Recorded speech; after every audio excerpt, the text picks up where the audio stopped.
It was a quiet evening in the dusty streets of Jerusalem, long after the crucifixion of Jesus.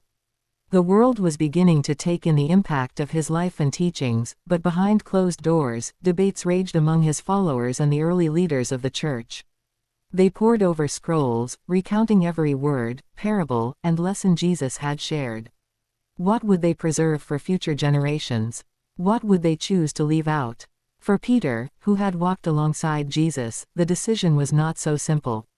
He recalled the Sermon on the Mount, the parables of love and forgiveness, the miracles that left crowds awestruck. But there were also moments of quiet conversation, teachings spoken in hushed tones to those closest to him. Some of these teachings were too radical, even dangerous. One night, Peter and a group of disciples gathered in a hidden chamber to decide which of Jesus' words would shape the foundation of their faith. John, the beloved disciple, spoke first. "We must keep his message of love and unity," he said firmly. But what about the teachings that question authority? The ones that speak of the kingdom of God not in heaven but within us? The ones that challenge the power of the rulers and the priests?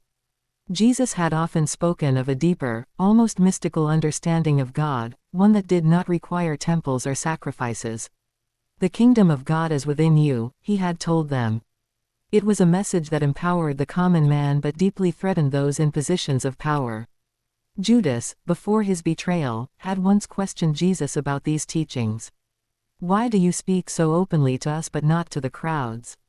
he had asked. Jesus replied, "Not everyone is ready to hear these words. Some truths must be sought, not given freely." Now, years later, as the disciples prepared to spread his message, they wrestled with those very truths. "If we include everything he taught, we risk angering the rulers," Peter said. "We could be hunted down, silenced before we even begin." John nodded but hesitated. "But if we leave them out, we risk diluting his message. What if we strip away the very essence of what he came to teach?" As the years passed, some of Jesus' teachings were passed on in whispers, shared among those who sought a deeper understanding. Others were hidden, buried in scrolls that would later be discovered in distant caves, like the Dead Sea Scrolls or the Gnostic texts found in Nag Hammadi.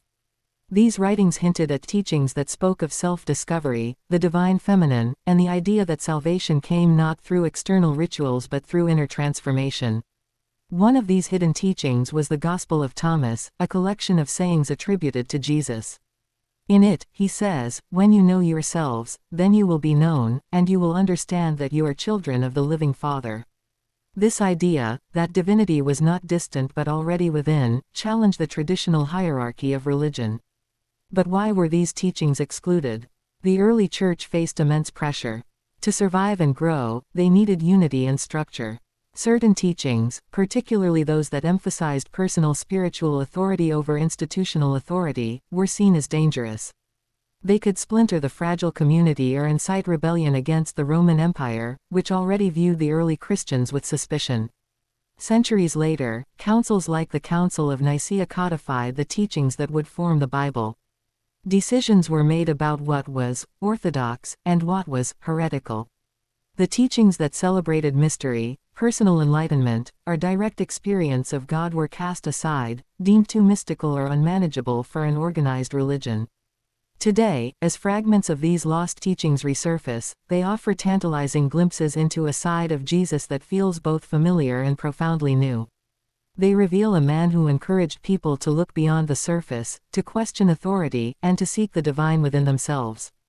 They remind us that faith is not just about rules and rituals but about a personal journey toward truth. What if these missing teachings hold the key to a deeper understanding of his message? What if the words left behind were the ones we need most today?